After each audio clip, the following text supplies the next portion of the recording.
कि 1875 में लौह पुरुष सरदार पटेल के जन्म हुआ और 1950 में उनका देहांत हुआ। और 75 वर्ष के उम्र में जो सरदार पटेल ने काम किया है इस देश के लिए, मैं समझता हूं कि वो उल्लेखनीय है। और वो टक्कर में कोई और महापुरुष ने काम किया है तो उस महापुरुष का नाम अंबेडकर और गांधी है। इसके बाद और कुछ में दम नहीं है। किसानों ने कहा कि हम लोग का कर को माफ कर दीजिए। अंग्रेजी हुकूमत नहीं मान रही थी। सरदार पटेल ने जा करके संघर्ष शुरू किया और उन किसानों का नेतृत्व किया। और नेतृत्व करने के बाद वो लड़ाई को सरदार पटेल ने जीता। और जीतने के बाद वहाँ के किसानों ने पटेल साहब के नाम के आगे सरदार शब्द का उपाधि जोड़ने का काम किया। वहाँ के किसानों ने उपाधि जोड़ने का काम। बिहार से चलकर आए हमारे बड़े भैया आदरणीय वशिष्ठ सिंह जी, जो पूर्व विधायक रहे, आपका स्वागत, हार्दिक अभिनंदन करते हैं। जोरदार तालियों के साथ आपका स्वागत करें। बड़े भैया वशिष्ठ सिंह जी। आज लौह पुरुष सरदार वल्लभ भाई पटेल जी की 147वीं जयंती समारोह की संचालन करता हमारे छोटे भाई जगदीश्वर पटेल जी, इस कार्यक्रम के उद्घाटन करता बिहार के नालंदा से लोकसभा के सदस्य और बिहार के लोकप्रिय मुख्यमंत्री आदरणीय नीतीश कुमार के सांसद के रूप में उपस्थित बड़े भाई आदरणीय कौशलेंद्र कुमार सिंह जी,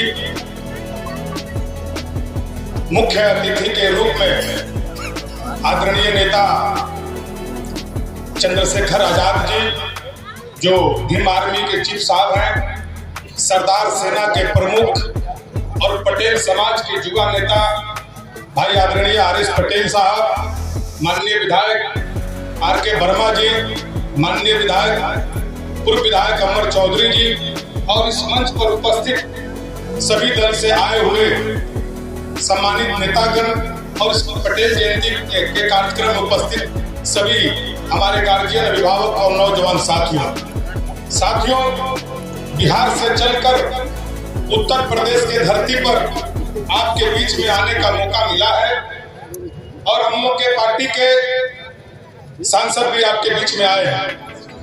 हमारे सरदार सेना के जो नेता हैं आर.एस. पटेल साहब के आदेशानुसार हम लोग आपके बीच में आए हुए हैं। साथियों, लौह पुरुष सरदार पटेल की जहां बात होती हो तो मुझे याद है जो किताबों में पढ़े हैं कि 1875 में लौह पुरुष सरदार पटेल के जन्म हुआ और 1950 में उनका देहांत हुआ।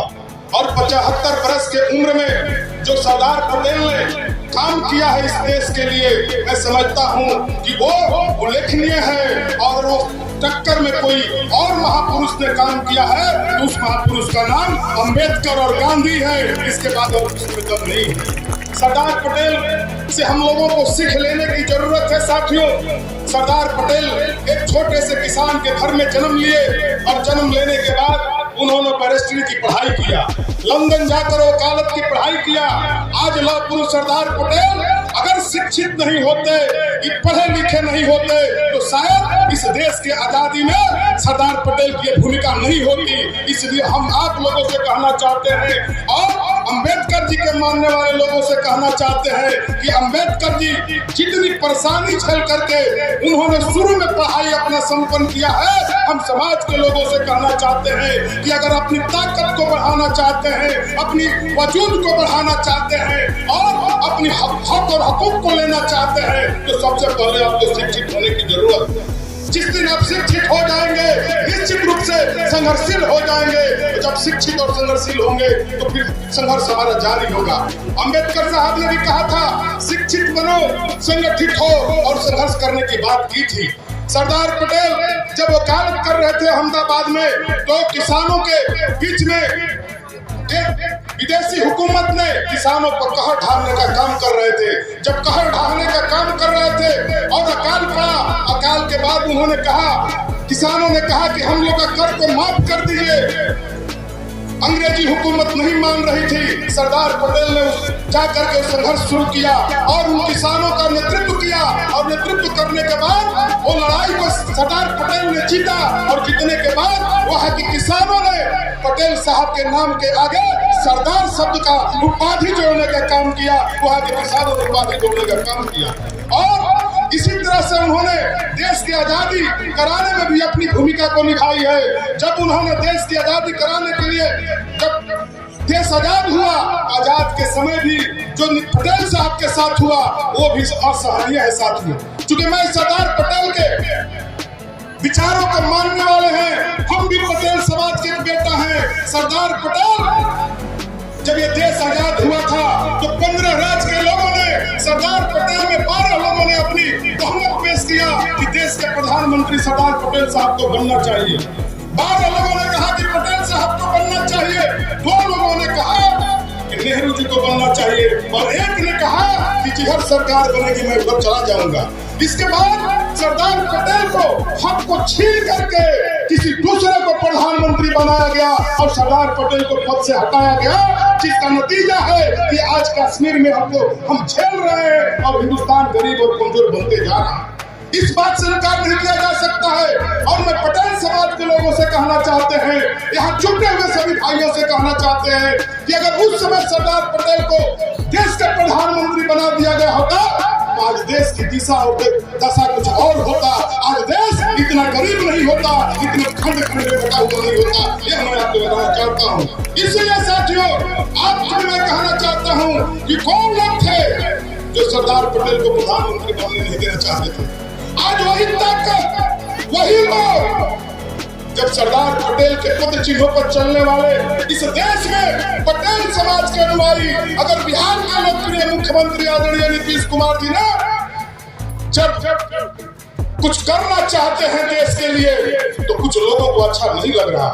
वो चाहते हैं कि नीतीश कुमार उसी पटेल के पद चिन्हों पर चलने वाले हैं। जैसे पटेल जी के अंदर दृढ़ इच्छा शक्ति थी, उसी तरह नीतीश कुमार के अंदर भी दृढ़ इच्छा शक्ति है। अगर नीतीश कुमार को मौका मिल जाएगा तो फिर इस देश को संवार देगा। इसलिए पटेल जी के रास्ते को और चलने वाले लोगों को तोड़ने का प्रयास किया जा रहा है। इसलिए साथियों, हम उत्तर प्रदेश के लोग, हम लोगों के बड़े भाई हैं, बिहार के बड़े भाई की भूमिका में उत्तर प्रदेश के लोग हैं। हम उत्तर प्रदेश के लोगों से कहना चाहते हैं कि नीतीश कुमार जी ने पटेल जी की जो शिक्षा की नीति थी, जो राष्ट्र निर्माण में एकता की नीति थी, 562 रियासतों को मिलाने की जो नीति थी, उसी तरह से नीतीश कुमार ने हर समाज को मिलाने का काम करते हैं। नीतीश कुमार जी ने एक छोटी सी योजना का मैं उदाहरण देना चाहता हूँ। मंच पर हमारे बहुत नेता बैठे हुए हैं। नीतीश कुमार जी ने बिहार में नल जल की योजना की शुरुआत किया था और देश के प्रधानमंत्री जी ने उस योजना को स्वीकार किया और कहा कि 2022 तक बिहार के तर्ज पर देश के हर घर में हम नल का जल पहुंचाने का काम करेंगे। ये उन्होंने कहा था, लेकिन कुछ कर नहीं पाते हैं। नीतीश कुमार वो क्वालिटी है, वो क्वांटिटी है जो देश सोचता नहीं है, उस चीज को बिहार में नीतीश कुमार लागू करते हैं। यह आपको बताना चाहते हैं। लगता है कि समय का अभाव, ज्यादा कुछ नहीं कहना, इसलिए साथियों मैं ज्यादा कुछ नहीं कहते हुए मैं इतना ही कहूंगा कि आप शिक्षित बनिए, एकत्रित होइए और अपने हकूक की लड़ाई को लड़िए। ये देश बन रहा है, ये देश मुट्ठी भर ताकत के हाथ में खिलौना बनकर खेल रहा है। क्या हुआ? लग रहा था कि इस देश के प्रधानमंत्री के सामने देश के कोई नेता नहीं है, लेकिन जैसा ही नीतीश कुमार जी ने भाजपा का गठबंधन तोड़ा और महागठबंधन में आया, देश में भूचाल आ गया। सारे लोगों ने, देश के नेताओं ने स्वागत किया।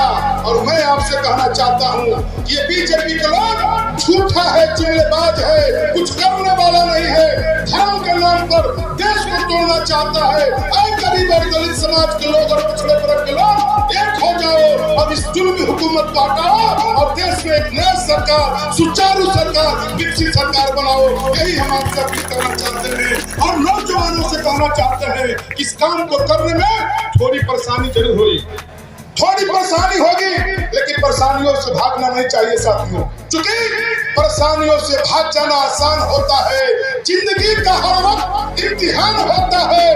डरने वालों को कुछ मिलता नहीं यारो, लड़ने वालों के कदमों में सारा जहान होता है, सारा जहान होता है। इन्हीं चंद शब्दों के साथ लौह पुरुष सरदार पटेल के चरणों में श्रद्धा सुमन अर्पित करते हुए अपनी वाणी को विराम देता हूँ। जय हिंद, जय भारत।